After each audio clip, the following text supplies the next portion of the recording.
The views, comments, and opinions of the following program do not necessarily reflect those of Morris Media Studios, morrismedialive.com, or its affiliates. Listener discretion is advised.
Welcome to Faith Without Borders. I'm your host, Pastor Kelvin Sauls.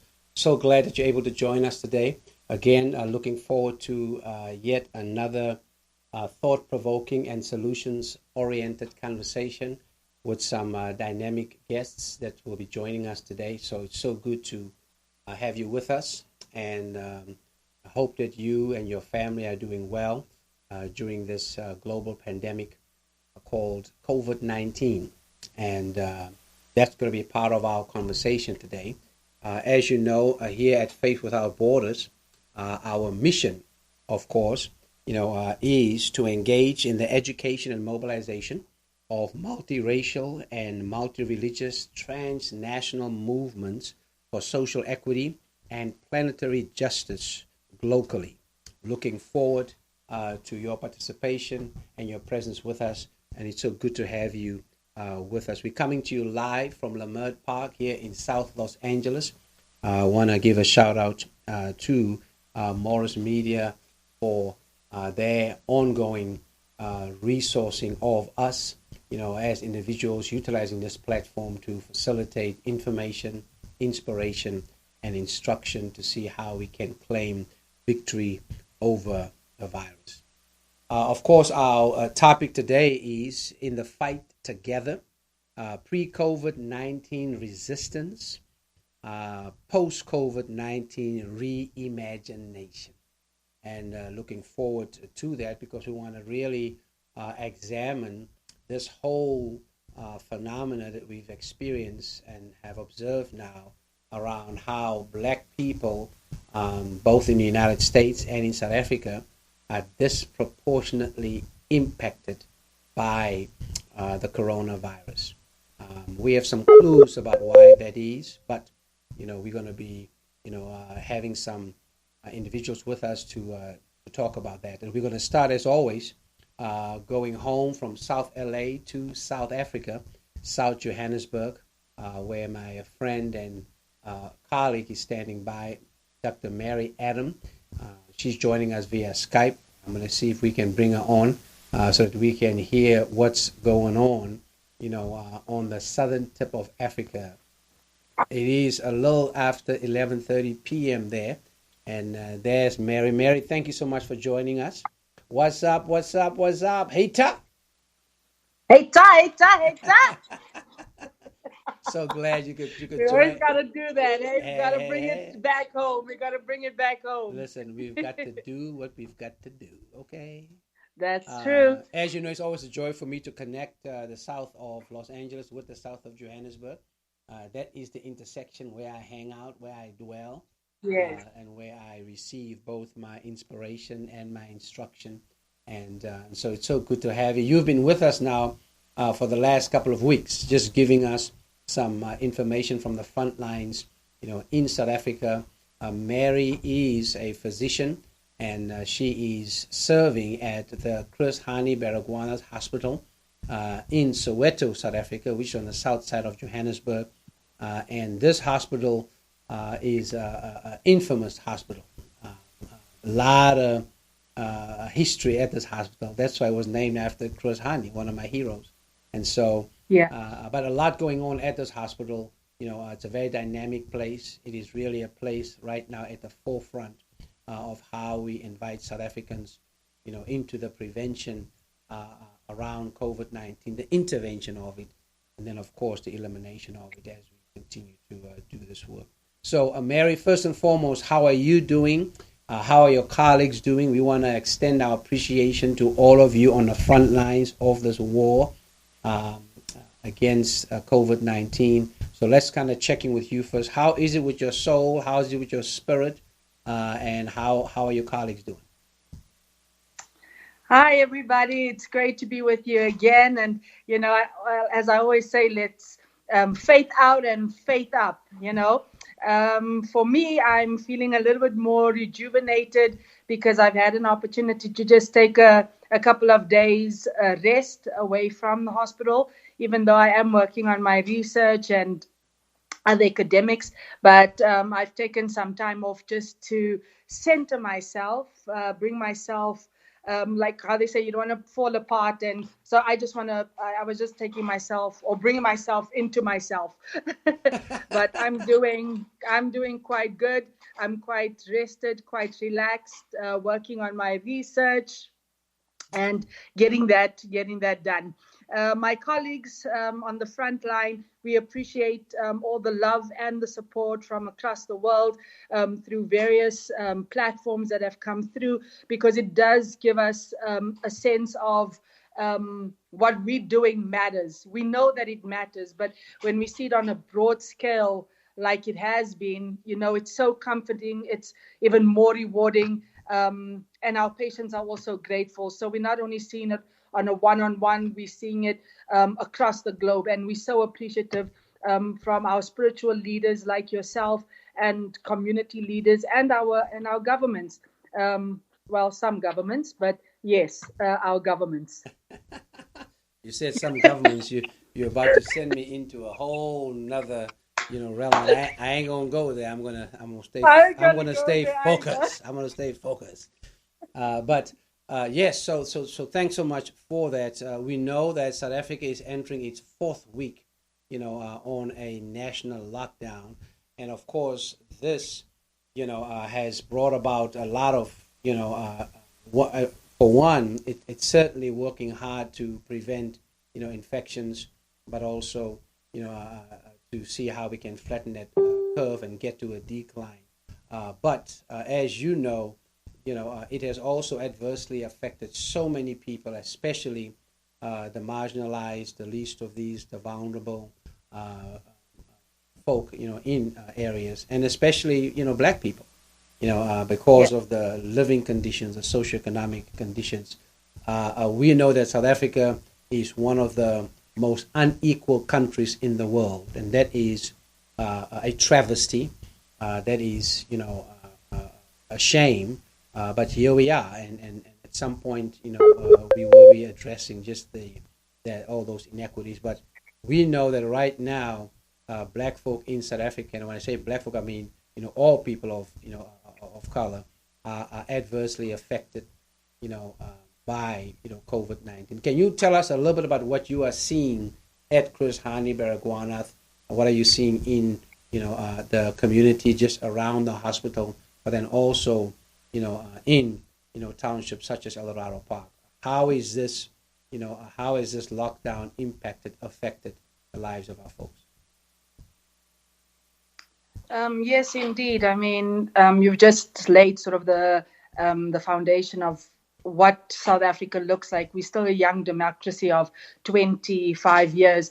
And tomorrow, actually, or in a few minutes, we are going to be celebrating Freedom Day. And Freedom Day was laid the foundation and part of the landmark constitutional rights that we have as a community, as a country. But certainly the lockdown from the time of the 15th of March up to today, some of that freedom that we once experienced in this 25 years has definitely been impacted. More so, we see in the marginalized, in the more vulnerable communities, like the south of Johannesburg, like Black people. Like in our constitution, Black people is any person of color. So that's been grouped as that in our constitution. So we've seen that across the groups. And it's so unfortunate because although there's a pull, a tug and a pull of what we're seeing, because where we're seeing government taking initiative, we're seeing religious organizations taking initiative, we're seeing communities taking initiative for their own communities, but we're also seeing still political leaders and political stalwarts actually taking advantage of the situation. And if I can, the one is that of our food security. We know that hunger, I mean, this is something that's across the world that is being documented, that more people will most likely die of hunger or poverty than that of the COVID-19. So already structures have been put in place to help overcome this from government, from communities, from religious leaders. But then you also see the negative of politicians themselves actually taking advantage by stealing from these grants and these food packages and parcels that are to go to the vulnerable, to go to the less fortunate in the communities. I read a post where it's an organization that looks after children with cerebral palsy, and there was a contingent that was supposed to come to them and to about 100 families. And the driver of this truck did not pitch. And that was 32,000 worth of food parcels that was going to go to the community in El Dorado Park. So you can imagine the devastation of people waiting for food, waiting for this consignment to come. And then all of a sudden, one individual or group of individuals decide that this is a community that does not need it. My heart actually broke. I reached out to one of the board members, and I said, can this be true? And she said, yes, it is. That's why we're trying to raise the funds once again. So it now plays on our trust as a society. Can we trust the people that we're giving money to? Can we trust people to actually follow through with what we've started? And it's so unfortunate. That is very sad to hear, and we certainly want to rebuke, any, politician or elected official or any person, who is working with our marginalized sisters and brothers. That is just a worst form of exploitation. And we certainly rebuke that person. Hopefully there will be some accountability at some point. Look, you and I know that the strength of any democracy, is threefold. One, integrity. The second one is transparency. And the third one is accountability. And so hopefully, as we, are on the eve, of Freedom Day, that, South Africa as a whole, I mean, from the president down, to our local council members, that they will take to heart just the basic tenets of a democracy, which is to serve with integrity, to serve with transparency, and to be open, to be held accountable, for why they've been elected into these particular positions. That's a trust, that's been given to folk. Can you tell us, just a little bit around where are we right now with infections? I know the president did another speech, this past week, where there's some consideration, of relaxing some of the restrictions. And I appreciate you sending me the PowerPoints of these speeches, because, these speeches is so much to read. So thank you for sending those to me with some nice pictures. I got to have some pictures if I want to read some stuff. So thank you for that. I really appreciate it. So just tell us a little about what are these restrictions, if any, and how, from a medical perspective, will it enable us to, on the one hand, provide, folk who've been, under lockdown, the opportunity to be able to, to get out safely, practicing, physical distance, etc., to be able to go and get some food, to be able to, take care of some business, how will it be able to provide that for them, but also at the same time, not yet to increase any of the infections. Any thoughts on that? Yeah, no, it's a pleasure to send you some information. I know that you really love being connected with back home. So I thought it just appropriate to send you some of that information. I know I sent you the speech in its totality, and then I sent you a picture format of it because I think, it helps to sort of put it into a concept what exactly our president and our government in terms of its ministerial work is trying to achieve. And when we look at what the risk-adjusted release of the lockdown is aimed to do is to still maintain that flattening of the curve without having this massive spike in the infection rate, because currently we do see we're still at about 4,000. We're at about 4,000 confirmed cases. We're sitting with 79 deaths in South Africa.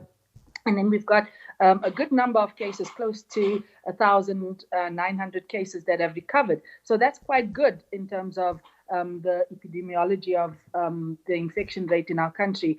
But now to not explode, if I can use that word, by a quickening of release of the lockdown, this 5-layered or 5-leveled levels of release strategically to help minimize the rate of infection, at the same time still help flatten the curve.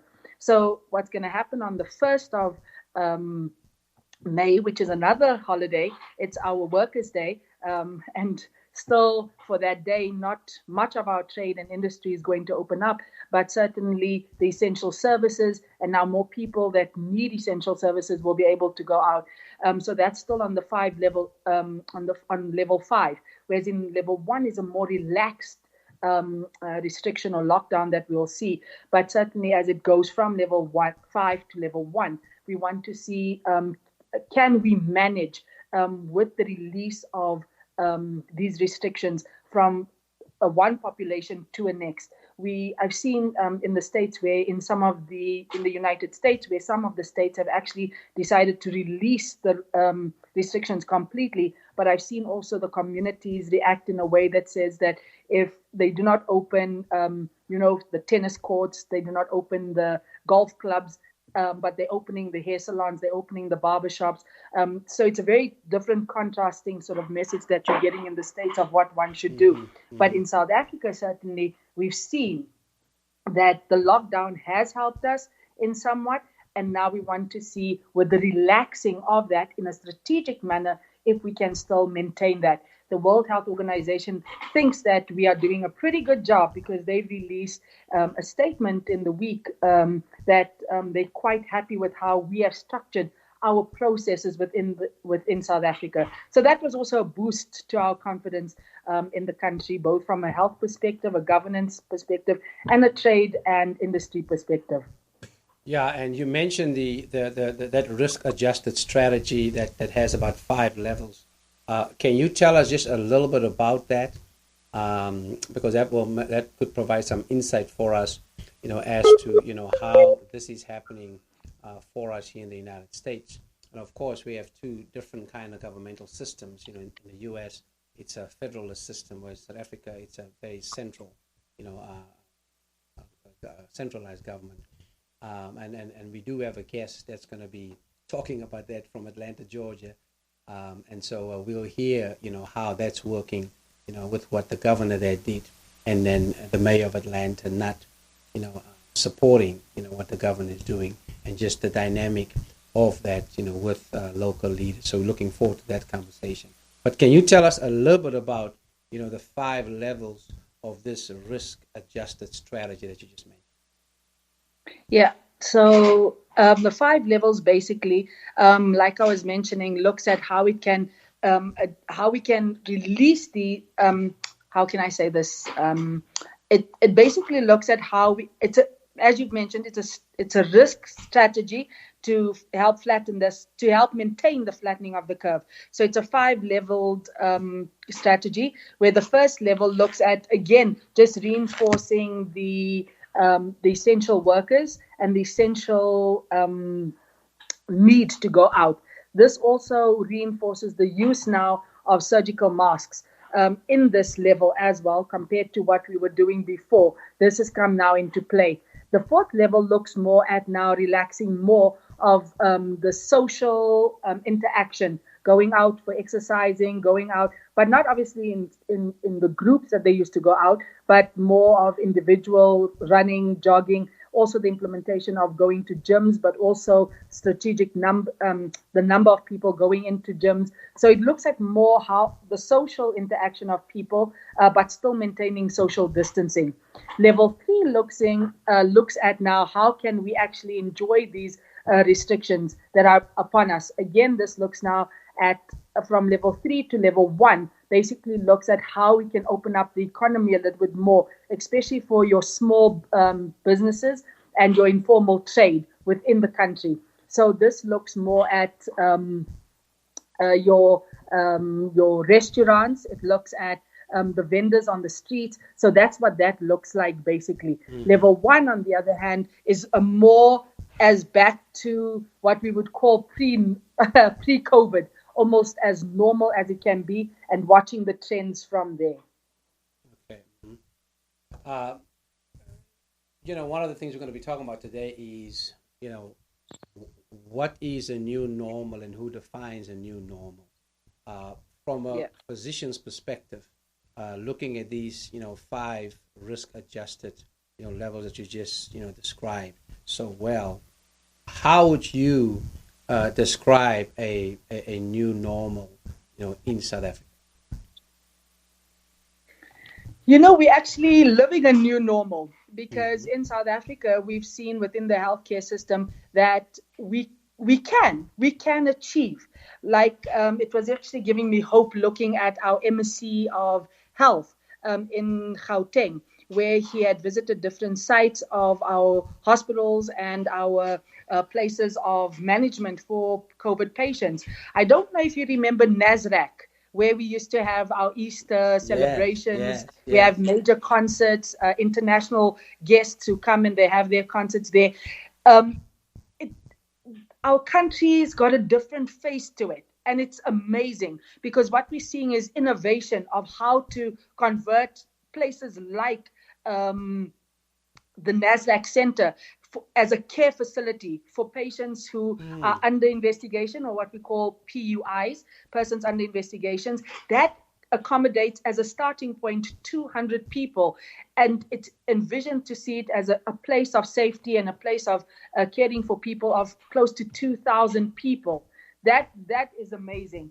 Then you look at hospitals where they were able to decant, like in the city of Pretoria or city of Tshwane, as it's known, how it's actually been decanted in order to take care of COVID patients. So it also helps us to see that in a time of a pandemic, that we can be innovative, we can be creative, and we can stand together as a community, both health and in other spectrums of community.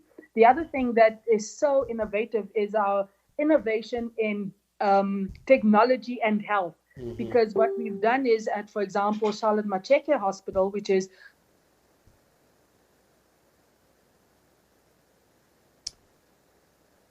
okay, we may have a little challenge there with our Skype. Are you still there, Mary? Yes, I am. You were talking about the Maxeke Hospital? Yes, Charlotte Maxeke Hospital. I think you would remember it as Joburg General in the north of Johannesburg. And what that hospital has done, it's actually partnered with a group of people of different colors, of different expertise. And what they've done is that they've created what they call an intubox. And this intubox basically is how to intubate a patient, a suspect patient or a COVID positive patient, under a box that prevents droplets or aerolization of droplets in a theater room. So this was quite fascinating. And this has come from a COVID period. So if we have to imagine a life after COVID, it says that we can innovate, that we can stand as a country and as a continent, and we can push forward things that on our agenda as a African nation and as Africa as a whole. So that is quite exciting for me. We've seen also agriculture, where we're looking at how we can sustain ourselves while we're in this COVID period, because certainly import, export is not happening currently. So how can we make feeding schemes or that food security actually a sustainable thing? So we see that through sustainable farms, substantial farming. So it's come quite to a fore. It's amazing what we're seeing. We don't even have to reimagine a life after COVID. We're already living in a time where we're innovating, we recreating, we showing ourselves that we can stand as a country, as a nation, and as a continent. And that's remarkable. That is just awesome. The thing that I really appreciate about that is the fact that, what we are saying is that West is not necessarily best. I mean, that's just been the craziness that we've been fed for so long. Yes. And so it's certainly not best now with who we have in the White House. I mean, right now, West is a mess, in terms of that. But anyway, so I mean, it's just so encouraging to see that it is not about imitation, but it's about innovation. And I think that's it. That's good. Something we can be proud about, around what's happening, in South Africa, on the continent. In terms of this whole piece.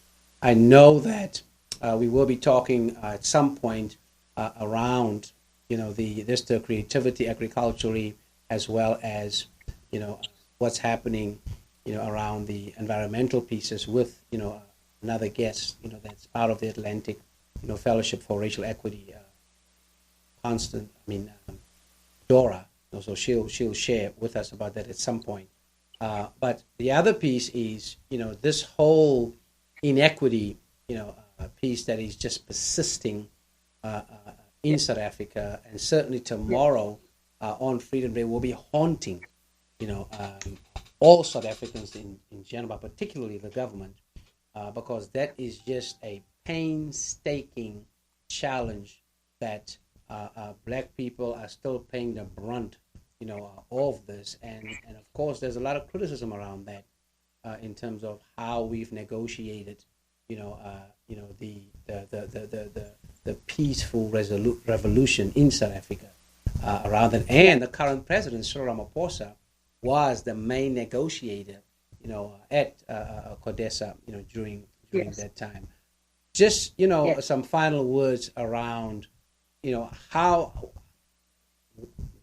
how can we reimagine the new normal, around dealing with the inequity, whether it's health, whether it's economy, education, et cetera, et cetera.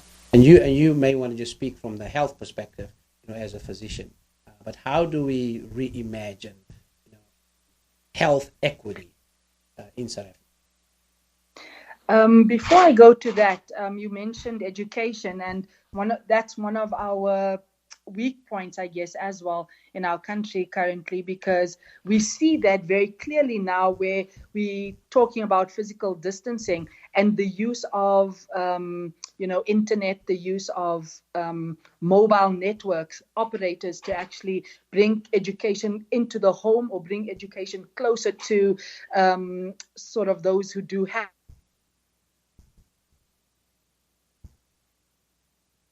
It seems like we have another technical challenge there. Go ahead, Mary. Mm-hmm. Oh, sorry about that. I was just saying that with education, we noticed that a disparity again with the marginalized, where you have mobile network operators trying to bring education into the homes or into the hands of people who do have mobile devices and have access to internet. But you also find that in our communities that are so divided socioeconomically that they cannot have access to this. And it makes it so heartbreaking that one child has access to education and another doesn't, just because they don't have access to fiber or internet, and yet they're in the same class. So that is something that as a country that we will still need to work on to achieve that in terms of education from an internet mobile network type of service, and again providing data and free access to children that do not have access to it. There was a complaint again in terms of how do people access, social grants? How do people access COVID relief if the main way of actually accessing it is through the internet, having access to internet, when majority of people do not have access to internet? So that's just something I wanted to just highlight when you mentioned education. I know I'm in the health fraternity, and certainly a life after this, definitely reimagined. We are going to continually washing our hands. We're going to continually practicing our infectious control measures when it comes to managing patients with infectious diseases and how we take care of them. But at the same time, how do we take care of our families when we get home? I remember when I was allocated to work in our ICU, intensive care unit, one of the things that we had to do was what we call decontaminate ourselves, and we had to take off our clothes before actually reaching our house, into the house, in the garage, take off our clothes. And I thought that was something just for that time. But now we have to imagine ourselves doing this even in the time of coronaviruses and COVID, where even our shoes are a carrier of this virus. So how do we take care of ourselves? So it's just basically living a clean, hygienic life that says that I am in control of my personal space, but I can also control your personal space. And that's the thing that we have to realize, is that I'm not here to hurt you, you're not here to hurt me, but certainly we're here to help each other in a time like this. I think post-COVID, we're going to learn that different societies, different religious organizations can work together, can live together without war, without feeling like they have to be marginalized, but certainly to bring everybody to the table and see how we can achieve this. So that's how I see this. And it just speaks to the Great Commission, isn't it, that God has called us to go out into a time such as this and to really just spread love, humility for everybody, and not just for those who are sick or those who are in need, but for every individual, because in some way or other, COVID has affected. If it hasn't infected you, it has affected you in some way or another. Yeah, absolutely. I mean, love must lead the way for such a time as this. Yes. It has to be about solidarity and not stigma. It is essential for us to realize that the digital divide in South Africa and in South Los Angeles is real, and we have to, deal with that. The Los Angeles Unified School District discovered that when they went, online with their classes and realized how many students just did not have access, to the internet, and so that was addressed, following some, agitation and some activism and advocacy around that. But clearly, we're grateful for you. We want to say happy birthday to South Africa, because tomorrow is Freedom Day, and yes, indeed, we are. I had to. Yes, right. We are called, into mutuality, but part of that is just to realize that inequity anywhere is a threat to equity everywhere. And so we must continue to march forward as a country and come to terms, with the mistakes, that were made. One thing I appreciate about Madiba is he would admit his mistakes. And one of the mistakes that he has admitted has been, how we have transformed the education system in South Africa. He admitted by saying we looked west instead of looking, on the continent. And as a result of that, our education system is more unequal right now than it has been in so many ways. And I've certainly talked with several educators, one of them being my brother, around that. So, but we have a long way to go. We must persist. We must persevere. We are not in the promised land right now. We are still marching towards that promised land, just like the Hebrew people did. And we're not in the promised land in the United States. This is not the land of milk and honey. I can assure you of that. We're still marching here after 200 plus years still marching towards a more perfect union and equity. And we have folk on the front lines making sure that fight continues. And we want to encourage our sisters and brothers in South Africa to know that we are in solidarity with them, and we must continue to challenge the powers that be, regardless, of the color of their skin. But it is all about accountability as we move forward. So, happy birthday, South Africa! We love you. Inkosi Sekelele, South Africa. Mary, Amen. Yeah, thank you so much for joining us. Really appreciate you.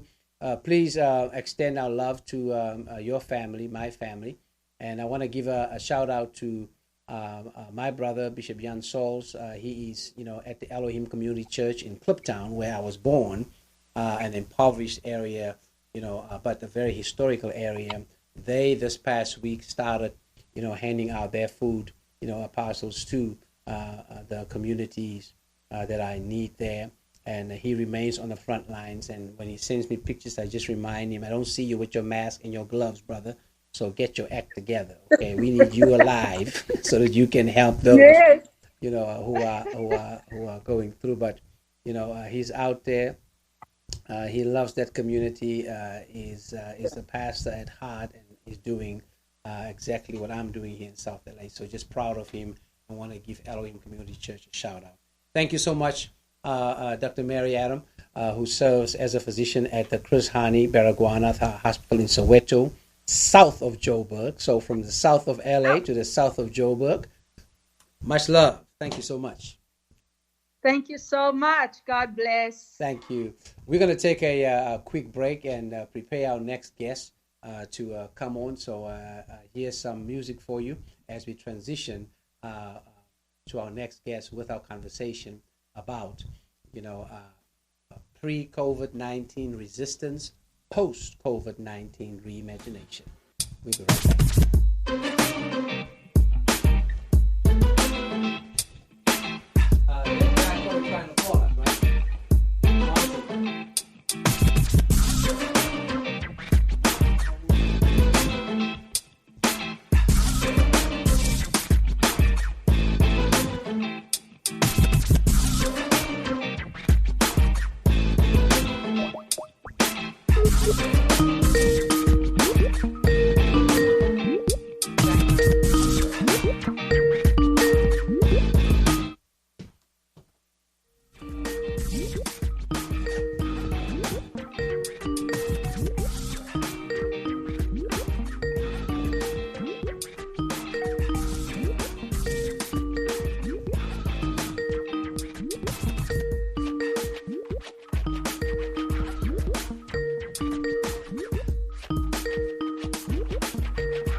Ready when you are.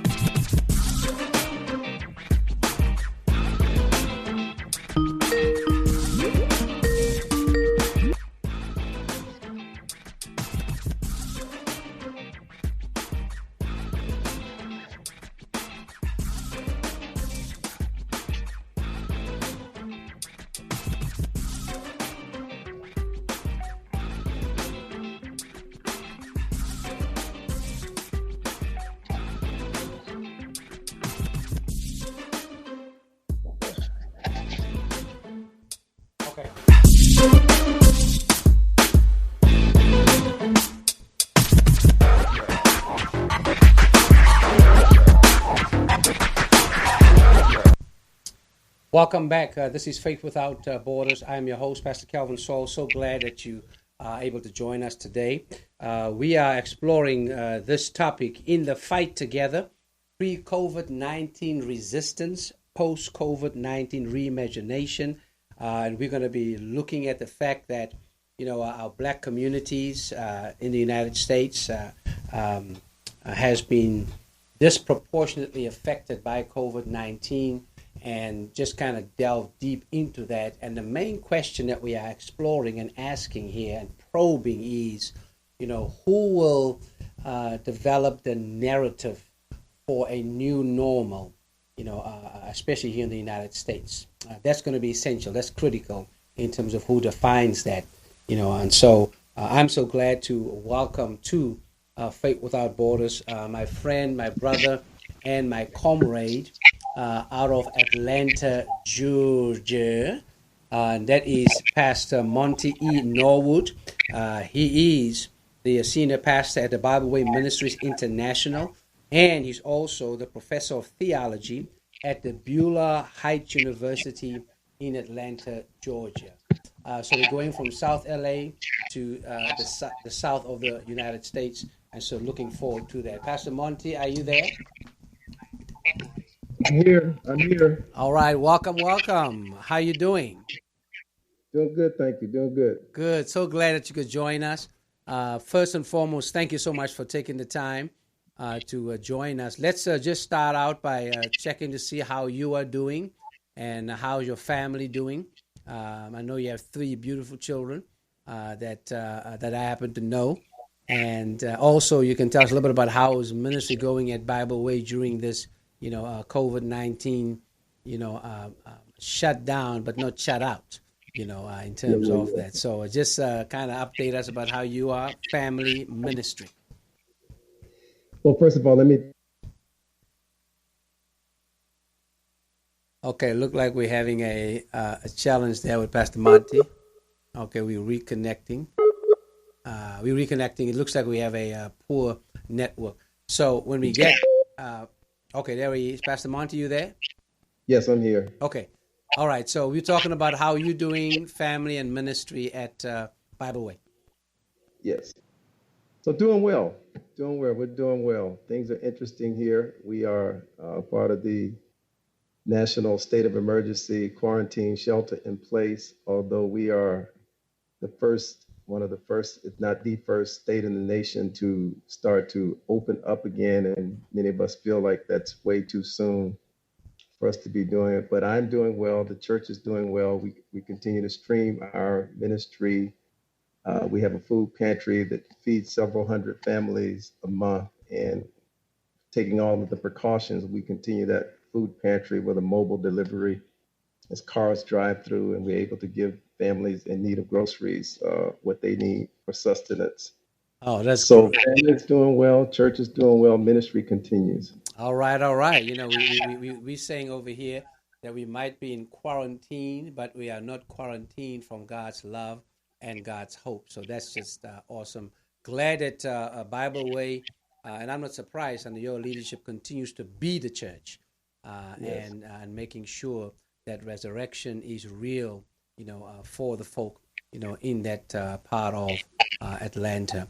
Let's kind of quickly get this out of the way. We know that, all these, pseudo-optimistic and happy,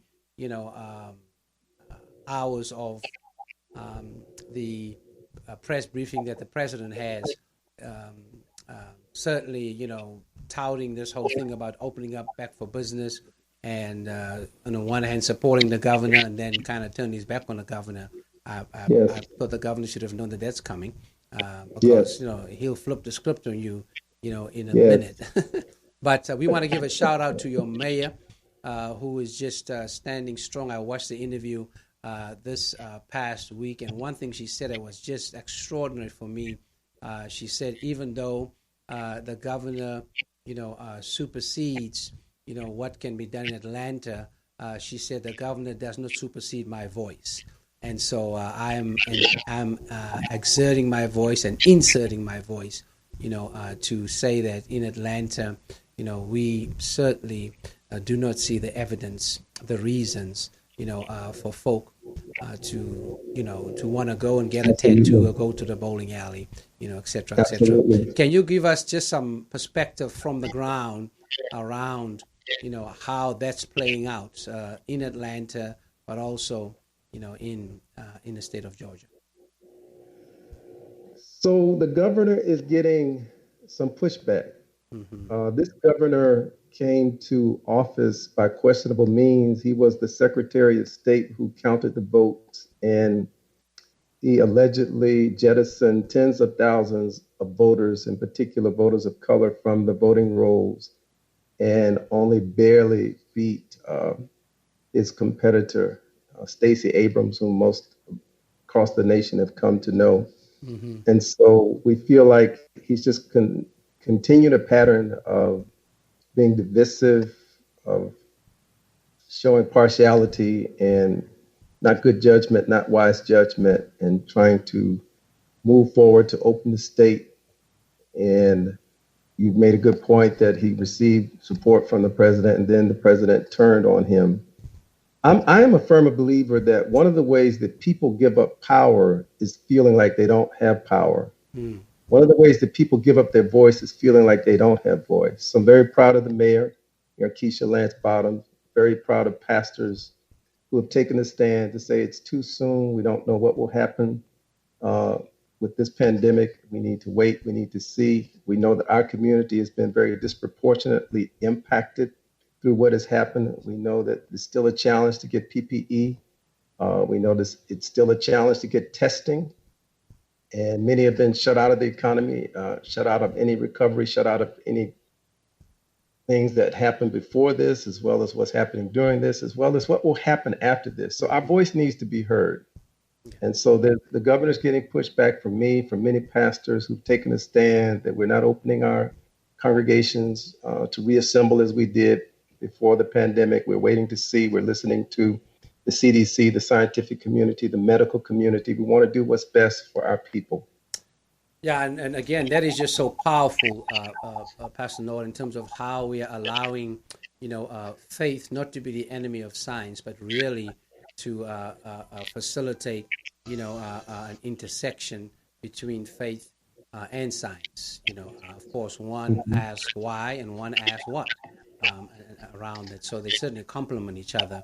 And Yes. we know that there are some theological, discourses that really want those two to be at odds with one another. But you and I know that that's certainly, not the case, around this. Yes. You've mentioned the deep, sense of voter suppression that the Georgia governor has engaged in, and that's just abominable. And of course, we see these strategies of voter suppression, working itself out of the White House into North Carolina and into Florida and several other parts of the country, as we move towards, November, around that. The issue of voter suppression certainly is a pre-COVID condition of injustice. And the disproportionate impact of COVID-19, coronavirus, on the Black community, and when I say Black community, I'm talking about African Americans and Black immigrants. As the Black immigrant myself, that give me some perspective on just the resistance that we have engaged in pre-COVID-19. Certainly, COVID-19 has amplified the inequity, the poverty, the criminal injustice system that we have in place. Any thoughts on that in terms of what we're seeing now based on what we've experienced pre-COVID-19? Great point. Great point. To put it succinctly, voter suppression is a pre-existing condition. Yeah. We've been battling it for some time. I'm a firm believer that the poll tax, in one way or another, has never gone away. Impediments for people of color, in particular, to vote, to access polling places, to be able to vote. The voter ID laws are just another layer. It's as if when we catch up to the game, the rules are changed. And so I think it's definitely a case where just in the last round of gubernatorial elections, we felt we should have captured the state house in Florida. We definitely should have captured the state house here in Georgia. It's impacted the vote across the board, nationally and locally. And I think it's something that we've never stopped fighting about. And when Stacey Abrams lost the vote, she made it her mission to address the voter suppression that took place and not to let it rest. And so The battle continues even as we wind our way down to the next presidential election. So I think it's very much a situation where it was a pre-existing condition that has now been exacerbated by COVID-19, by this coronavirus pandemic. And I think it's all the more reason we must fight to get everybody their voting rights. Yes, yes. I really appreciate this term that you're using, a pre-existing condition. Would you name some of the other, pre-COVID-19 pre-existing, conditions? Would you mention a few more, just to kind of, get it out in the atmosphere so we can, hear them as a way of just raising our consciousness around the fact that pre-COVID-19 really was not normal for the Black community, given the socio-political challenges we were facing? I would argue every sector of society had a pre-existing condition. You can talk about education, you can talk about the economy, you can talk about healthcare and access to all of those sectors. You can talk about the business sector. I think the pre-existing condition was there was already a struggle in each of those sectors. We think about the Affordable Care Act. We think about Obamacare. And we celebrate that, we fight for it. It's still on the Supreme Court docket to be taken up near the election for the next president of the United States. But we have to understand that even the Affordable Care Act did not cover many Americans. There were still those who were left out of that safety net. So whether we're talking about Social Security, we're talking about those in the gig economy that the federal government does not even know exist, who will not get a check, who are not working, who are not getting paid. It does not matter what sector of society you look at or you addressed. There were already battles that were being fought. So if these were pre-existing conditions, if America had a cold and now we have a pandemic, now Black America has the flu. We have pneumonia because each condition has been exacerbated by this situation. Right, and those conditions certainly include poverty. It concludes the prison industrial complex. That's just been destabilizing, so many of our communities. It certainly includes, food insecurity. So many of our Black communities, our food deserts. I mean, some people even say it's a condition of, nutritional apartheid, in terms of what goes on, around that. In the case of post-COVID-19 reimagination, you and I know that it's not just enough to resist. We also need to reimagine, and that's that's why King talked about the beloved community. That's the reimagination that complemented the resistance. And so the question that I'm struggling with and I'm having conversation with a lot of people about is, who will define a new normal? How can we define a new normal? What is a new normal? And to really bring a racial equity, social equity lens, to that before we are being bamboozled into a new normal, just like we've been allowed into, a pre-COVID-19 abnormal, right? And befriended it, acquiesced to it, if you will, as a normal. Your thoughts around how can we reimagine, what a post-COVID-19, society would look like? We got to keep on doing what we've been doing, and we've got to do more. We've got to know how to walk and chew gum at the same time. We've got to be aware that we've got a global pandemic going on. We don't know how it's going to play out. But at the same time, we have an election for the U.S. Senate in the state of Georgia. There are elections at the federal level, at the local level, all across this nation. We have to stand up, let our voices be heard. We cannot give up our power. We have to understand that it is our job as leaders in the community, and that goes for everybody. I think we're all leaders. People ask me, who are the leaders in the community? Everyone is a leader. Everyone has a voice. Everyone needs to be informed. Everyone needs to stand up and champion, I believe, what is best for the community. And for me, especially what is best for the least, the lowest, and the left out. That's who Jesus focused on. He said, in as much as you've done it unto the least of these, you've done it unto me. And so it's my job to be informed and to realize that while I'm addressing and assessing how the pandemic is playing out, that elections are coming, that dollars are being spent, that policy is being made, that we have to bring our voice to bear. We have to stand up and be counted so that when dollars are passed out, when policies are made, when we are addressing nonviolent offenders and releasing them from prison, addressing the whole issue of mass incarceration that goes back to the time that Biden was in the Senate. We need to make sure that our issues are heard and addressed, and that what is best for the people is done. Yeah, absolutely. And that post-COVID narrative, has to be one that needs to be looked at, from the bottom up.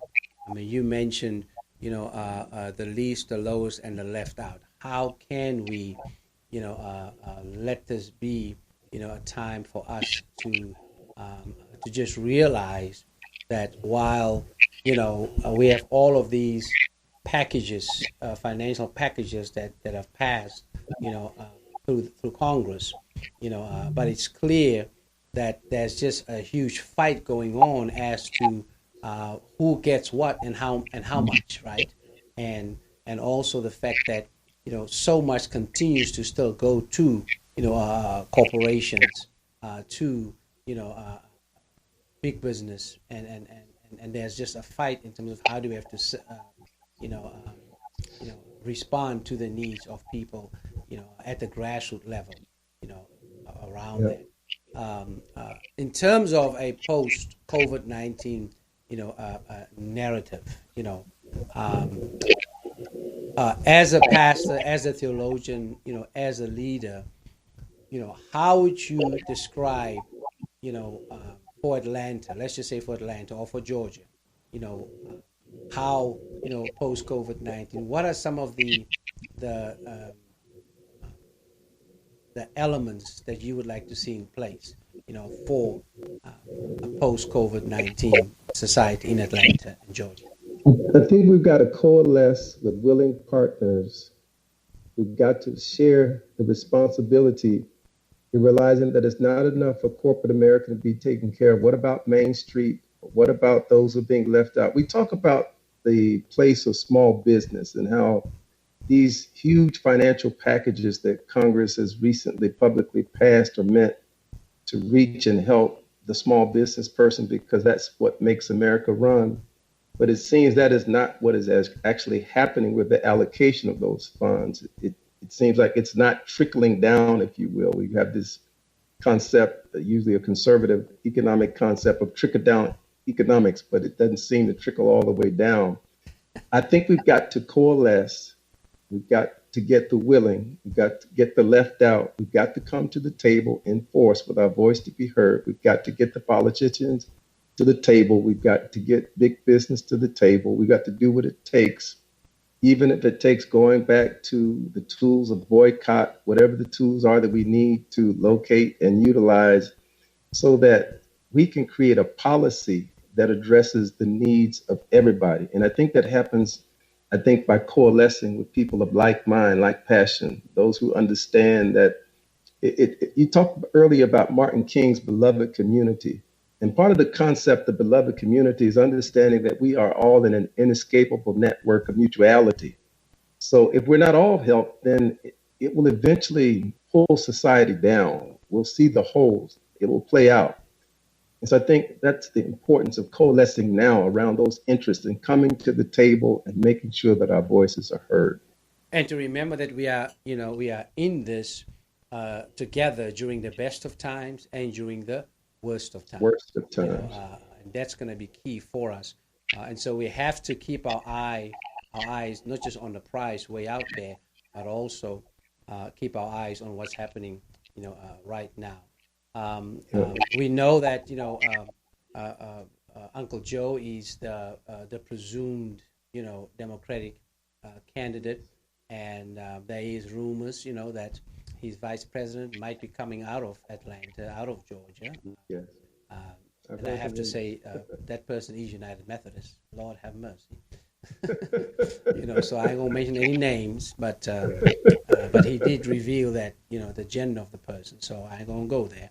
But anyway, he did say it would be a woman. It would be a woman. So But even though we have I know a woman in California that certainly would also qualify I've heard greatly. her And name as you've well. heard her I've name heard as her name well. as well. That she's my sister, dear friend and colleague, and so we won't mention any Yeah, names because Uncle Joe said he ain't yeah. gonna speculate or make any speculations.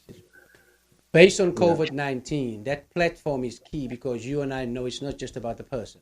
It's not just about the no. personality. Uh, what is COVID-19 helping us discern what ought to be some fundamental elements in that democratic platform? I think that's a really good question. I think that this current global pandemic is so significant that we will define our lives by pre-pandemic and post-pandemic. Mm-hmm. I think that the planning in every industry, in every sector of society about what the future may hold will be different. There'll be different trends for church, for business. What does it mean to be prepared for the next wave of COVID or Mm-hmm. another pandemic? You live in Southern California. I used to live there, and so we know what it's like to have earthquake preparedness. Many Mm-hmm. times families have an earthquake preparedness kit. Okay. Well, Yeah. there's going to be all kind of preparedness. And so I think the way that translates into the Democratic platform is that I think we're going to have to really envision a new way forward about how society is addressed, how society is handled across the board, again, in every sector of society. Because I think what this pandemic has revealed is how confused and unorganized and unprepared we have been to address the basic human needs of people. We've understood the need to shut down society, to try to flatten the curve. We've asked people to stay home. We've shut down education. We've shut down entertainment. We've shut down sports. We've shut down much of the private sector, the gig economy. But what does that mean in a society that has catered to its wealthiest, to corporate interest, when there are bedrock basic needs that are not being met? So I think a democratic platform has to anticipate a different plan, a national plan that really addresses the needs of all of America's citizens and that's more strategic and prepared than we have been. I think specifically, we're going to have to address issues of the criminal justice enterprise, mass incarceration. We're going to have to address the issue of economic uncertainty, unfairness. We're going to have to address education. What if education has to be a distance learning model? What is that like? How do we need to equip ourselves and tool ourselves? I think we're going to have to be far reaching in our thinking and planning and strategy. And I Yeah. think that's going to be a challenge. Certainly, innovation and creativity is going to be key, and I hope that those who are working, with Uncle Joe on this, that we have some folk there who will really put racial equity, social equity at the forefront, of this because it's going to be critical. It's not about a class war here. It's about how do we deal with poverty. And for me, poverty is genocide in slow motion. The longer we take to deal with it, we are acquiescing to a genocide happening in slow motion. And we see that on a daily basis, whether it is with our houseless neighbors, here in Los Angeles, or with our working families. I hope and pray that this focus now on essential, workers can be translated into how do we care, for these individuals because previously, they were not essential, So I hope that we realize that every human being is essential, and we cannot make it right now without, those that we've marginalized and pushed aside, looked over, looked down on, as we make our way through this. You are a pastor and a theologian. And we are in the resurrection season. As we close out, what is your message of resurrection as we navigate our way through the crucifixion called COVID-19? It's Good Friday, but Sunday is coming. We live in a Good Friday world, but Sunday is coming. That was my resurrection message, and I took off on the portrait that the king has another move, the chess match, where it seems like the devil, like Satan, has won the chess match, but a champion chess player stared at this picture and said, that chess match is not over. The king on the board still has another move. Yes, sir. And it might seem like COVID-19, coronavirus, has the last word. It's just Good Friday. But we live in a Good Friday world. But the reality of Good Friday is that Sunday is coming. Hallelujah. I like that. I like that. With a friend of mine, Pastor Joe, we just released a video entitled, Beyond Resuscitation, Being Resurrection, and where we're examining the 7 first words of Christ after he was raised from the dead, to see how we can speak resurrection, into a Good Friday world, because that's where we are. But listen, thanks so much for joining. Really appreciate you, our friendship, our partnership, and I know that our folk in South Africa are watching. Recognize you because you've been in Durban, you've been in Eldos, you've preached there, and so and I know we'll get Thanks there. To you. We'll get there. Yeah. I really appreciate that. We'll get there pretty soon. I can't wait to go back. Let's work it out. Let's work it out. Thanks so much. Much love, much prayers to you, the family, as well as the ministry there. And say hi to all of my folk at Bible Way. I sure will. God bless you. We miss you. Hope to see you soon. Yes, sir. God bless you. Thank you so much. All right. That was Pastor Monte Norwood, a dear friend and brother and comrade on the front lines in Atlanta, Georgia. Glad that he's still on the front lines, and much prayer to him, his colleagues, and all of our leaders in Atlanta, for the work that they're doing, standing up, against a governor that really shouldn't be there, because he cheated his way into the governorship. And just a shout out to Stacey Adams for keeping her head high, maintaining her dignity, and is pressing forward to make sure that we have an inclusive democracy by making sure that we continue to fight against the evil of voter suppression. Yes, that's what it is. I did call it evil. It's not just an injustice; it is evil, and it is one of the blemishes on this yet to be United States of America. And hopefully one day we'll come to our senses here to make sure that everybody, needs the right to vote. One person, one vote. And that electoral college, by the way, that is just a subversive strategy to maintain white supremacy. There you have it. We're going to take a quick break, and it's going to get hot up in here, because our next guest is going to take it there. And I'm looking forward to having my conversation with Brother Greg Akili, or as we call him here in Los Angeles, Baba Akili. This is Faith Without Borders. We'll be right back.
welcome back, welcome back. This is Faith Without Borders. I'm your host, Pastor Kelvin Sauls. So glad that you're joining us.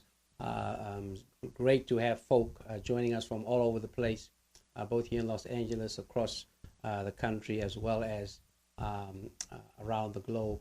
It's just awesome, that we are able to have, this thought-provoking conversation, as well as for it to be solutions driven, because that's what it's about. We just don't want to be talking, but we also want to be, doing as well. Greg Akili is working on getting on. I thought I'd just come back and just share a little bit around this topic, that we are talking about in terms of just dealing with, how we are in this together on the one hand, and as we are in it together to really examine, what pre-COVID-19 was all about. What kind of society did we have, and the resistance that took place during that time, and that resistance remained active. I mean, the organizations that I'm a part of, whether it's Community Coalition or whether it's several of our other organizations that we are part of, community health councils, Rebuild, California Alliance, several other, congregations that on the front lines. As we speak right now, our multi-faith and multiracial organizing federation here in Los Angeles County, LA Voice, they are hosting, a county-wide conversation around faith leaders coming together and responding to what needs to happen. So that resistance has always been there. It's continuing now, virtually, and the main reason why we continue, to work, on this is because we're trying to reimagine and re-envision, what a post-COVID-19 society can look like, ought to look like, and we want to see how we can speak into that, so we can influence and impact the narrative around that. We cannot be bystanders. We cannot sit on the sidelines and let others, define what that is going to be about. So we're going to have to be participants, and not spectators around finding that. And we're going to have a couple of shows, really going deeper, in this. And our hope is to eventually host, a virtual town hall around it, so we can see how we can do that. So that's what we're going to be, doing around that, and be looking at that. So we are going to go ahead and get, Brother Greg Akili on the phone, because he's having a hard time getting on Skype, and his voice is essential, for us to have. We're going to try and see if we can get a picture of him, up there, so that y'all can see how this brother looks, around that. But this is what this is about, and so we're grateful, for that. So what we're going to do is take just about a 10-second, break again with some music, and then we're going to be back with, Baba Greg Akili.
Welcome back.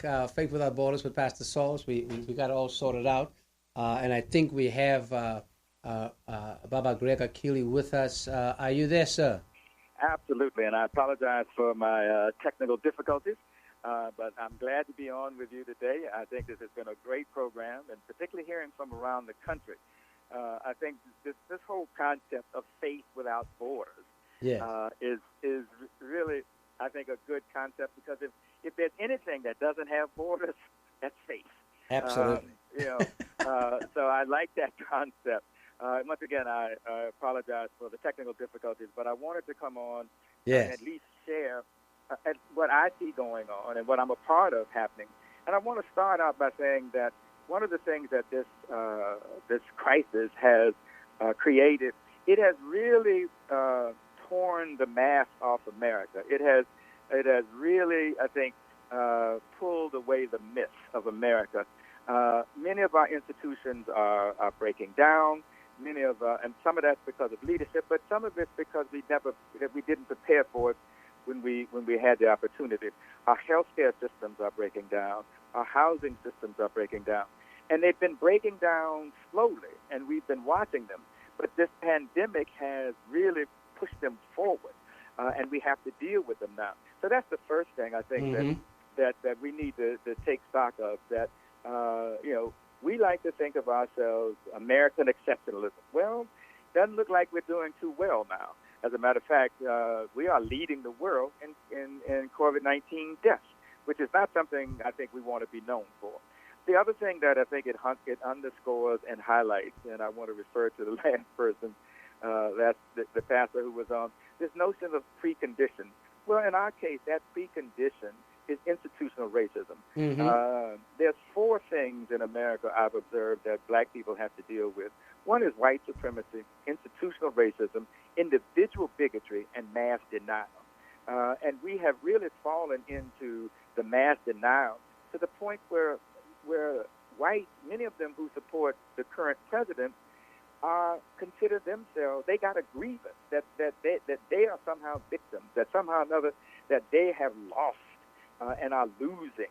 And so they are in this kind of victimization period in their history, which is absurd in America if you look at who has run and who is running America. So the myth of America, I think, is being torn away. Our social institutions that we have known for a long time have been, bordering on dysfunctional. Well, now we see that they're dysfunctional.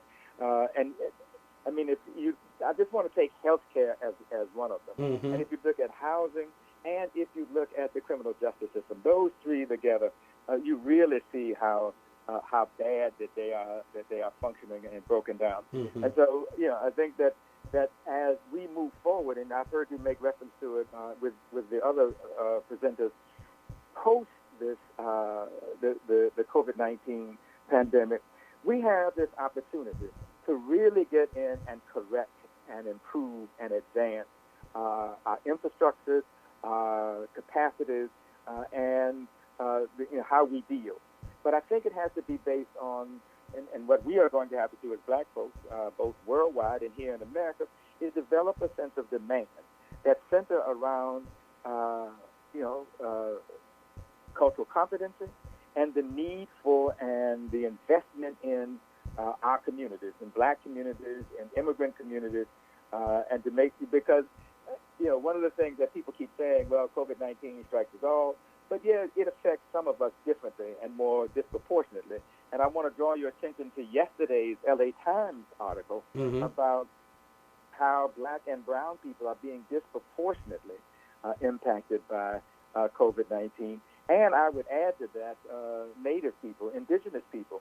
And these are the people who have generally, as the pastor said, he said, the least, the left out, and the locked out? Yeah, the least, the lowest, and the left out. Yes. These are the people who fall into those categories. And you see what happens if you have a society where you are prepared to enact, support, and reinforce racist policies, racist institutions. This is what you get.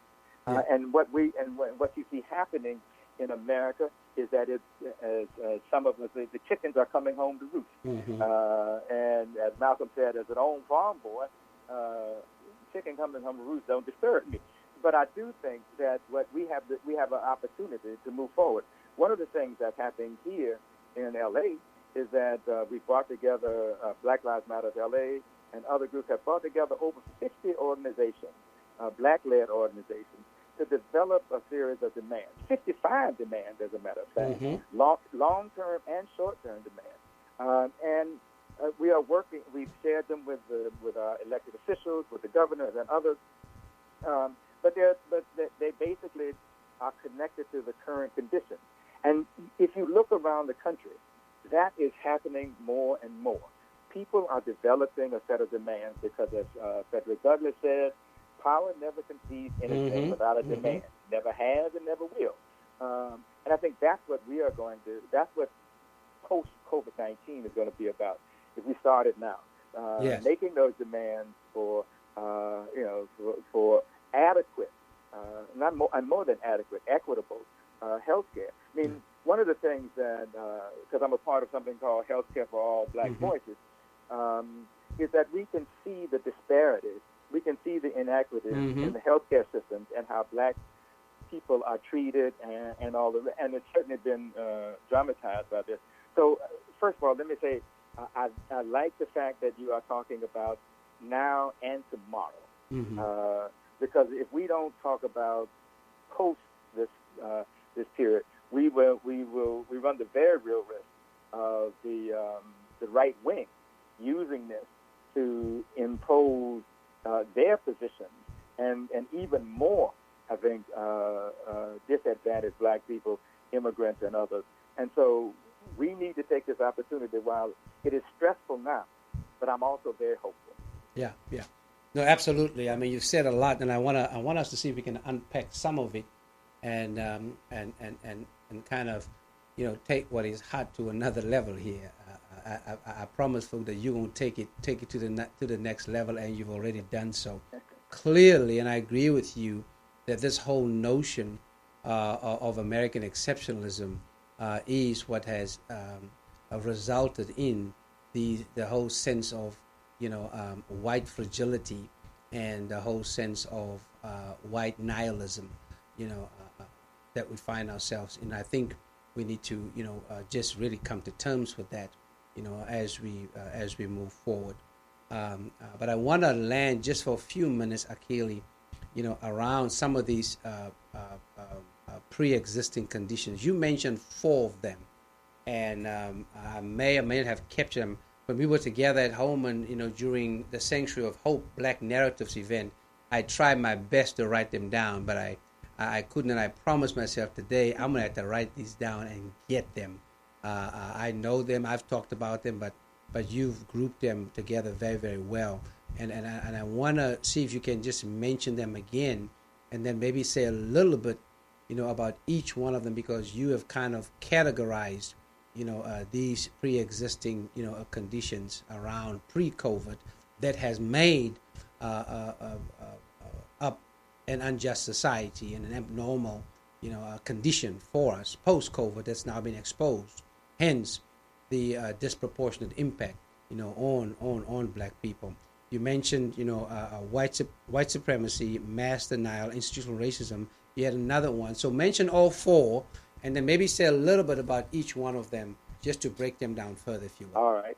So the first one is white supremacy, institutional racism, individual bigotry, and mass denial. Right. So the first one is the white supremacy, the belief that many whites hold, and it's reinforced through the institutions, that white people either invented, started, or developed everything that exists, and everything that exists that's valuable. And there's no room, there's no support for what other people have done. And there's a deep-seated belief that is how it is.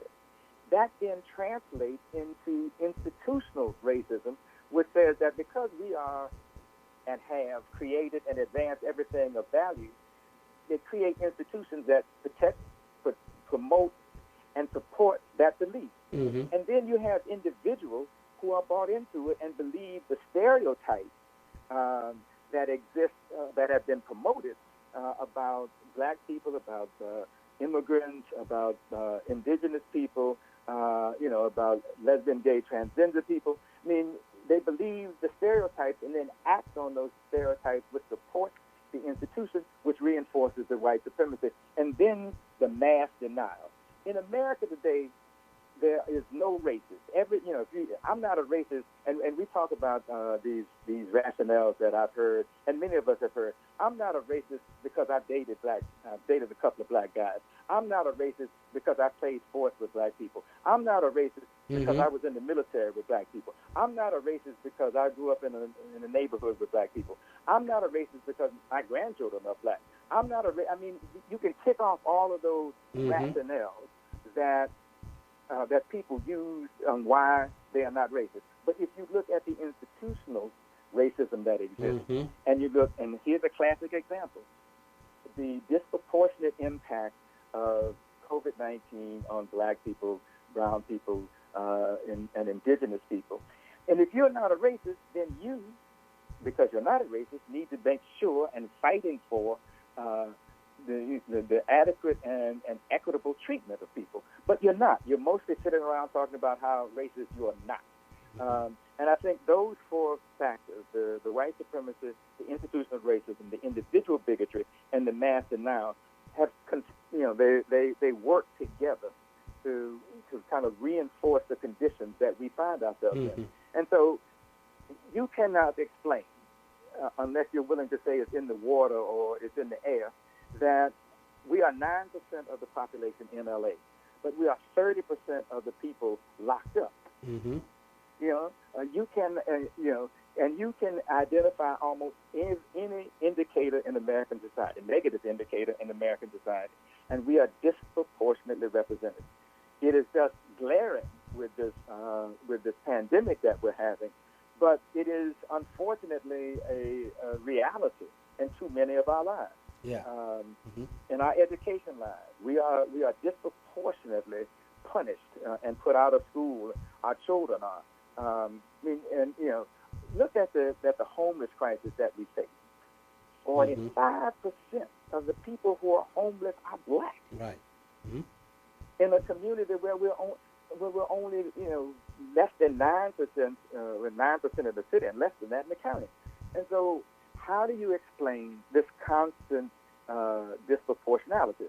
One approach could be to blame the individuals, that we simply make bad decisions, that we simply are not considerate of ourselves and other people, that we simply don't take responsibility for ourselves, and as a consequence, that's why we are more locked up, that's why we are more homeless, that's why we are more impacted by COVID-19. That's one explanation that I hear a lot of. And people simply say, well, y'all should be more responsible. If you were more responsible, this wouldn't happen. Well, let me give you an example. The police stop black people 28% more times than they do other people, certainly white people.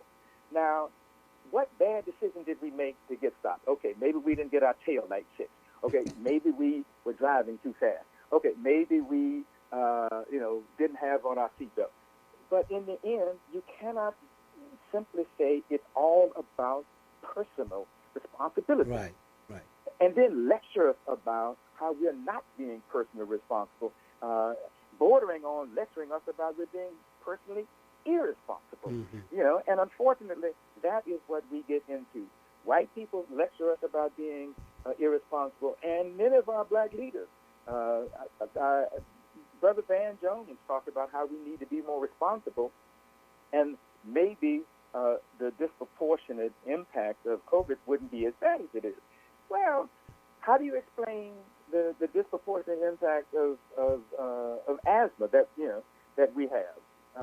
That's not a question of personal responsibility. We don't choose to be asthmatic.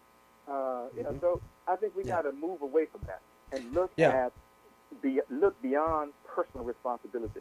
And the other thing that I think that is very disingenuous, it's almost as if black people are the only, and brown people, and really poor people, are the only people who are irresponsible.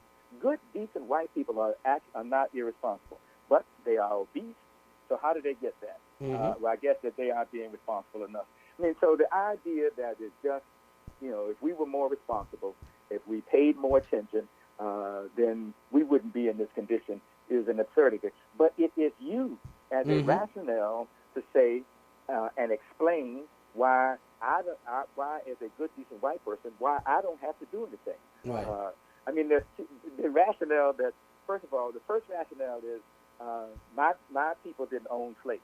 That's the first rationale that goes out, and then they tick off all these other rationales about why they can't be racist. And I think that as we move forward to deal with the pandemic today and dealing with post COVID-19, what are the demands that we think are necessary? And for me, certainly as it relates to this, certainly universal health care. Health care is a human right. And I support a single-payer system. I learned about it in the mid-'90s because I worked on a statewide initiative, and I worked with a number of people from Canada who talked about their system and how it works. And let me just give you an example. In America today, if you go into court, you get, the judge says you have a right to an attorney. If not, if you don't have one, the court will provide. The reason you need an attorney is because that's a specialized set of activities that you need somebody there with you. They don't ask you whether you have insurance or not. They don't ask you whether you are covered or not. They say if you don't have an attorney, one would be supplied for you. Insurance companies only provide paper. They don't provide any real health care. And in the rest of the world, where you see there's universal health care, insurance companies are not the middle people, not the middleman. And so I think there are enough examples around the world that we can use to say, one, health care is a human right and not a privilege, and here's how we're going to make it happen. Yeah. I think Obamacare was an attempt, and this notion of a public option is an attempt, but it doesn't get us there. It doesn't get us to universal. Right. It gets us to incrementally over the next 20 years, maybe universal. But so I support a single-payer system. But that's a simple thing that we could start demanding. The other thing we have to demand as a part of that demand for universal health care is culturally competent health care provision and education. Because let me give you an example. The one that's near and dear to me, I had a son-in-law who suffered from sickle cell anemia. And many doctors were not even trained on what sickle cell anemia is and how it affects us. So he would go in when he had a crisis. He would be tremendously in pain, and they would give him minor. What you give somebody for minor pain. That's severe pain, and because they didn't understand sickle cell anemia, he was in many cases, and I think died prematurely. He was never really taken care of. We had to fight for him all the time, and there was always this kind of feeling that certainly that we had from the white healthcare professionals that his pain wasn't really that intense, and he ought to be able to handle it. No, and so that's from a personal standpoint. And I remember going to the hospital many times with him as he was in pain. Now, luckily, my granddaughter, because it's a recession gene, so she doesn't have to worry about it. But that's an example. Yeah. And so in many teachings, they don't teach in medical school. There's no particular emphasis on health. On the sickle cell anemia. Look at the number of black people who suffer from it. So that kind of cultural competency. The fact that black women are seen as somehow able to manage pain better than other people is another case for the need of cultural competency. So while we make the demand for universal health care as a human right, we also got to make the demand for cultural competency to make sure that that's understood what it is and why it's beneficial. So absolutely.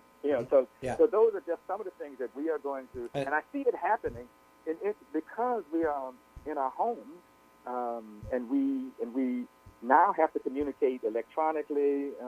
We are having much more discussions than we had before, And so one of the things that you're doing is adding to that discussion, and I see it happening around the country. Yeah, absolutely. And I'm just, it's an honor for me to be able to do that and to have access to individuals like yourself, as we continue to be, on the front lines. We want to get to, this whole notion of, the narrative for a post COVID-19 society and who defines the new normal.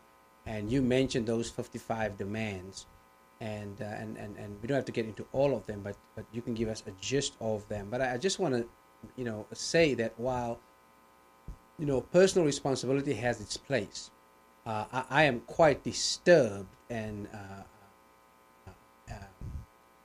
at best and at worst disappointed that Van Jones is traveling the trajectory of several of our other, political pundits out there and elected officials, because certainly President Obama has kind of jumped into that lane too.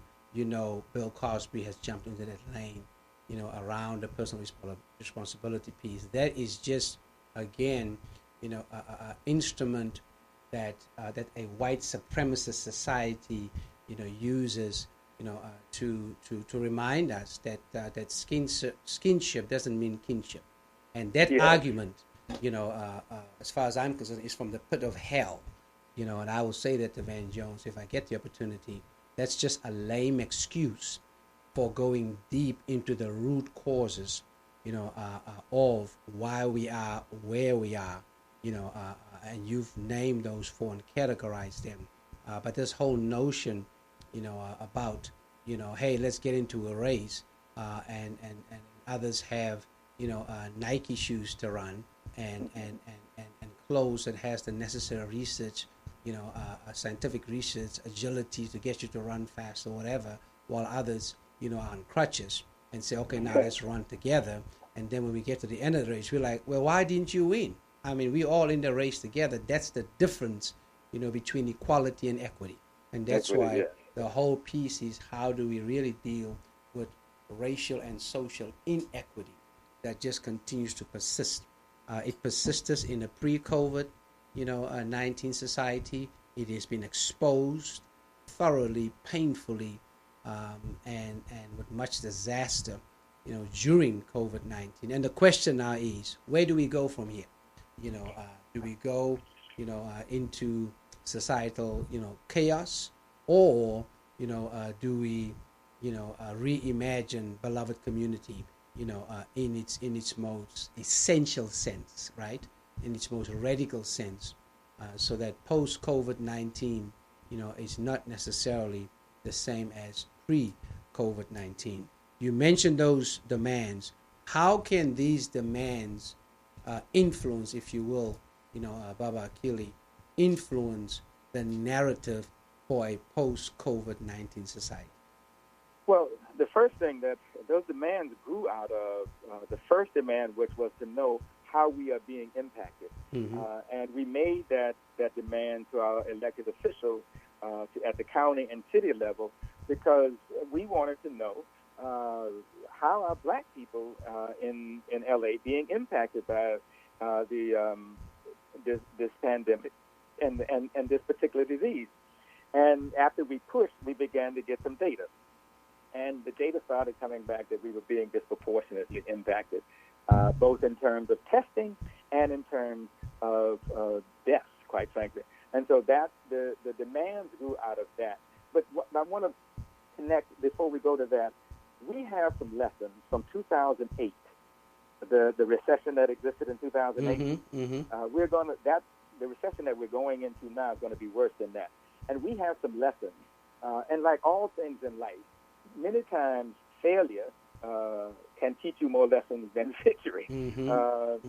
Because you learn, you learn sometimes much more from victory, from failure.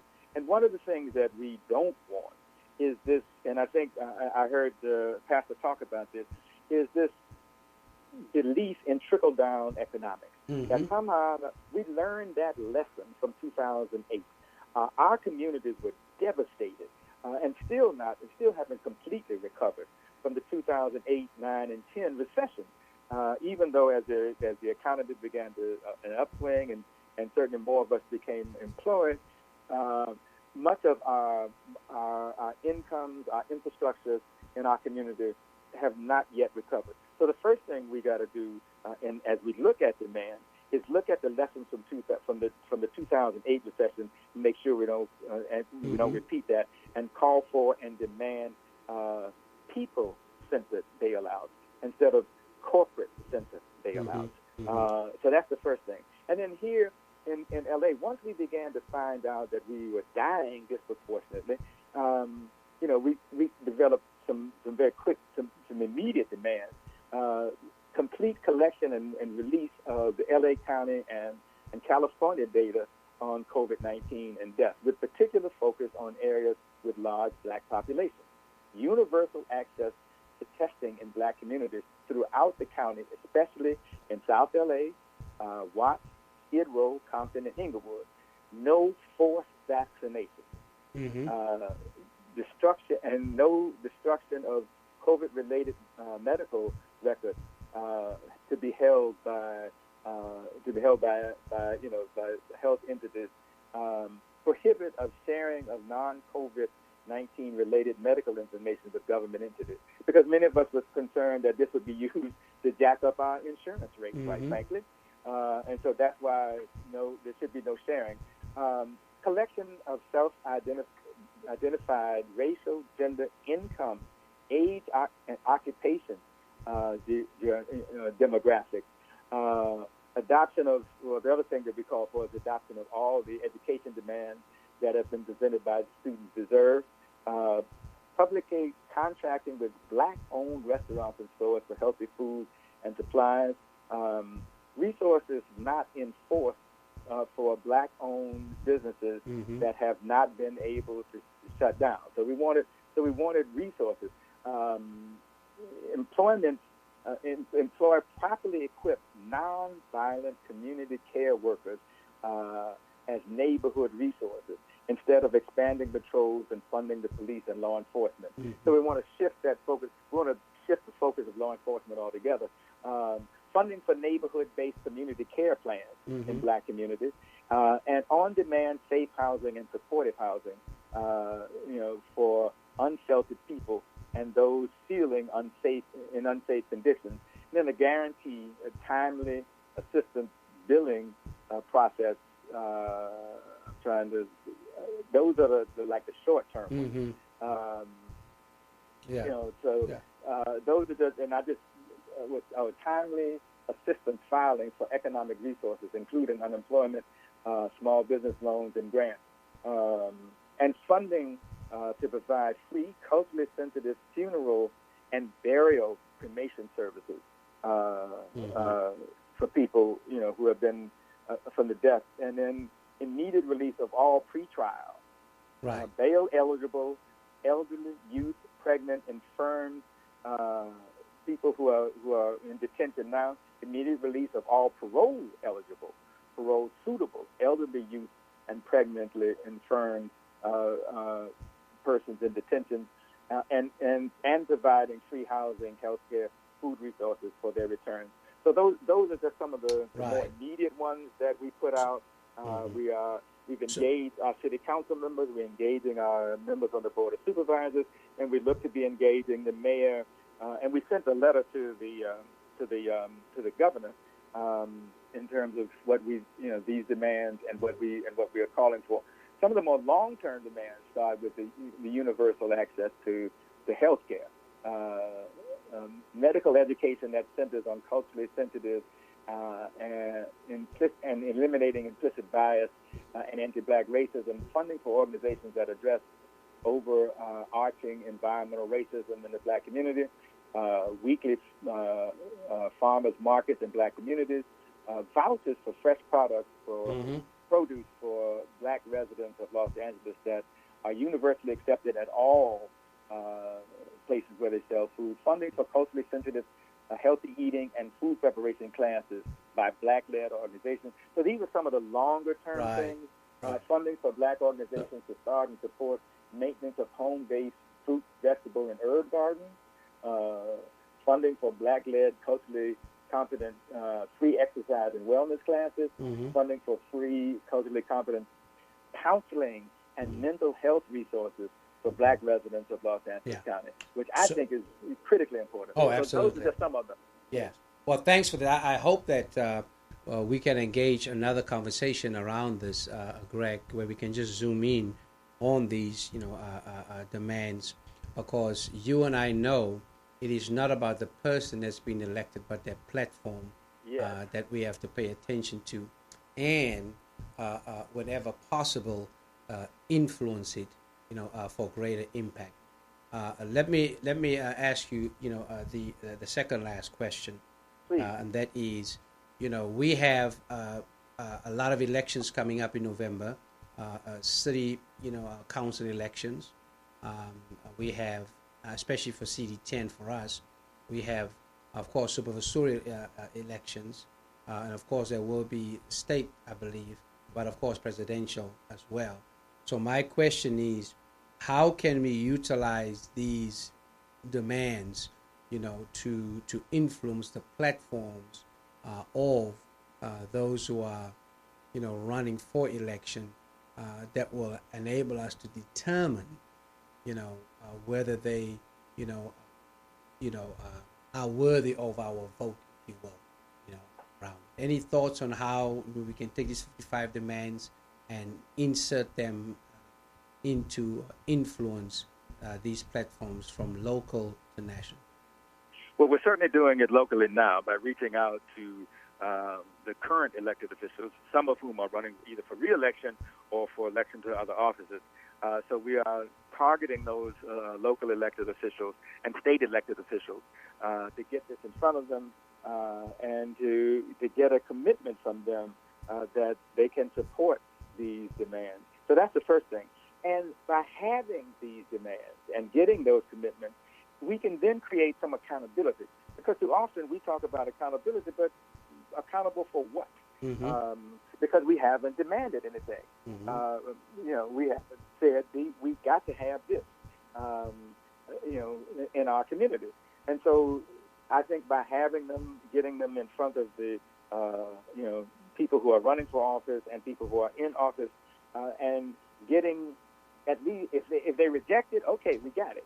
If they accept it, it makes it harder for us to hold them accountable. If they don't accept it, then that's a form. We can also hold them accountable. Because they weren't willing to at least accept and work with us on these demands. Now there are 55 of them, and they range, from broad range. There are certainly some that we got to take care of right now.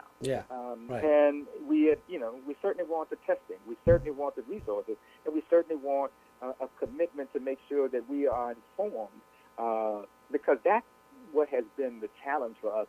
The LA Times article that just came out yesterday is an example of why we need to be informed, why there needs to be transparency. Because if we hadn't demanded it, we would have known it in our hearts that we were disproportionately being impacted.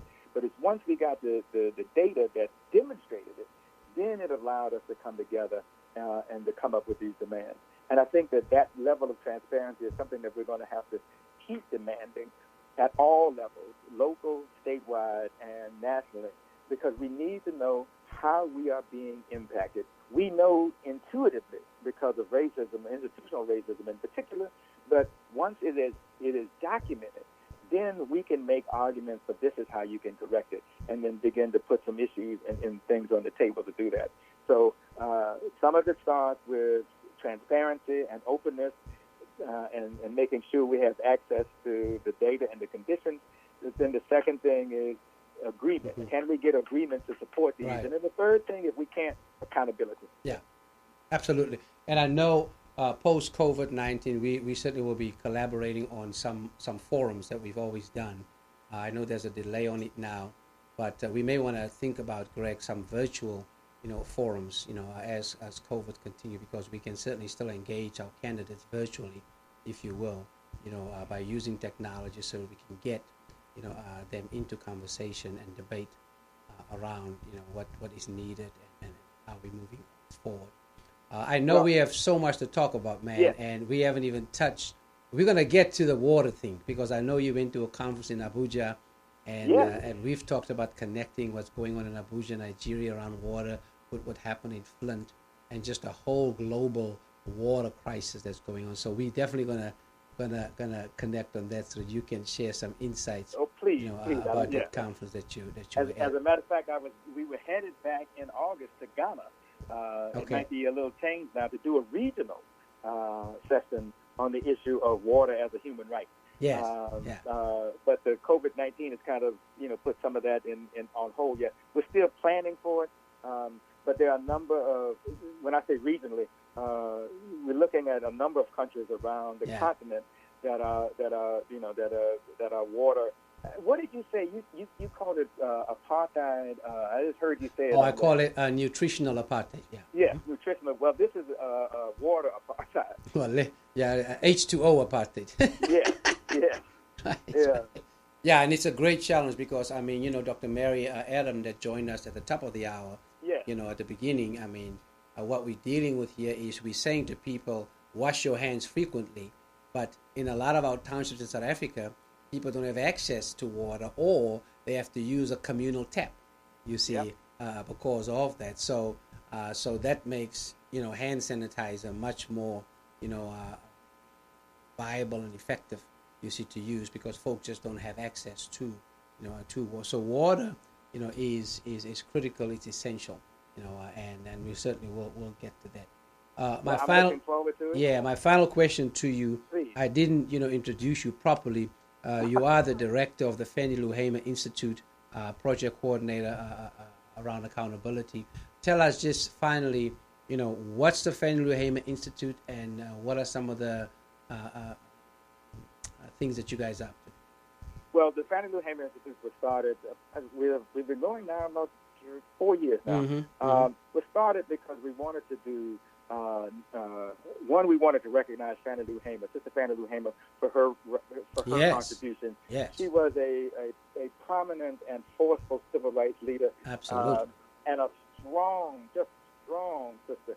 Whenever I talk about her and I think about her, and I think, man, I don't know if I could have done what she did, So she's a very powerful force, and so we wanted to make sure we kept her name and her memory alive. And so we focused on public education and engagement, civic education and engagement, knowledge transfer, and how do we get people involved. And we've done a number of programs. We just did a program around healthcare, and developed this healthcare for all Black voices. And I'm the project coordinator for corporate accountability, which is an international organization that focuses on holding abusive corporations accountable, and supporting and uplifting the democratic process and democracy. And one of the projects that I happen to work on is food and water. Right. And as a matter of fact, I'm on a call every Thursday with sisters and brothers from Nigeria, and what they are working on. And so, and part of what we want to do is stop the privatization of water, because water is a human right. Water is a God-given resource. And you can live a month maybe without eating, but you can't live very long without water. Absolutely. And if water is privately controlled, then it's going to be a very bad situation, much like it is right now. So we want to prevent the privatization of water. So those are just some of the things that we're doing. I'm also an organizer with Black Lives Matter LA. And in that work, I work certainly locally in support of and participation with the Fannie Lou Hamer Institute. When I sent out the electronic promo, I put there that you are a leader in the global movement for Black lives. So and I did that because of the work that you are doing globally, with and for Black folk, whether they're in Nigeria or in Ghana or South Africa and around it. So just know that I just took the liberty to describe you as that because that's how I've experienced you, as a South African, as a Black immigrant. I mean, you just have a powerful way of just facilitating intersectionality, and because of that, a way of letting us know that, hey, we all in this together. The system called apartheid, was not unique to South Africa. It is directly connected with what happened in the United States, and in so many other countries. It's just part of this global machine that continues to sustain and perpetuate white supremacy, and we've got to, continue to resist that and to reimagine, a world, a society beyond white supremacy, where everyone can belong just because of the mere fact that they are human beings. That's the qualifying thing, and then how then together we can, come to our senses and facilitate planetary, justice for all of our cousins, the birds, for all of our, cousins, the fish under the ocean, for all of the trees, everybody, around. So just know I appreciate you, and because much faith respect has to no you. borders. Yeah, same thing for the water, right? Because water is medicinal, man. Let's just kind of, get it out there.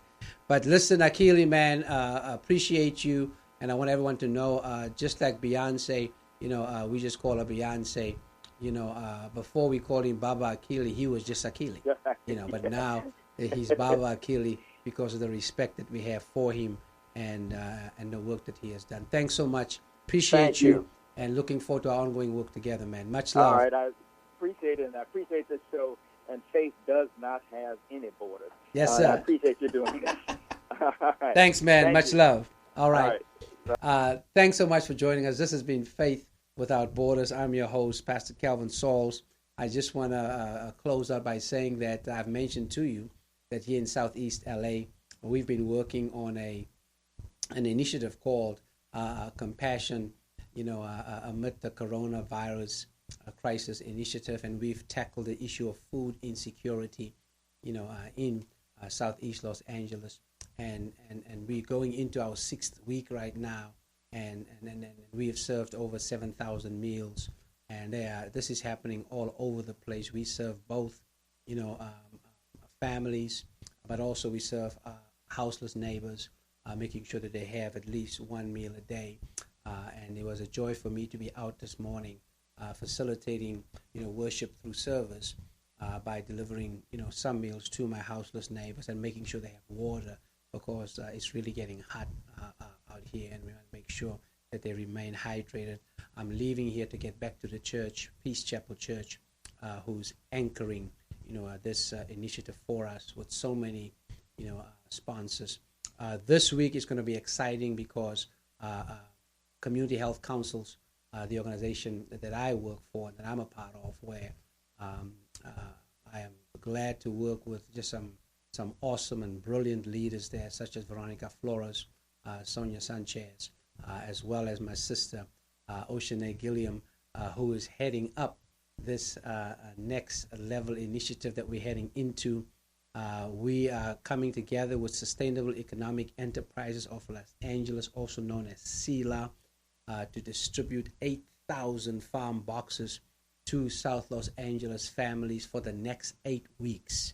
And Peace Chapel Church is going to be one of the sites beginning this Friday, where we're going to be, delivering these, farm boxes with fresh fruits and vegetables and eggs from local farmers. And so it's a win-win for us. We're supporting local farmers, and also we're making sure that families get nutritional meals. It will be, some vegetables.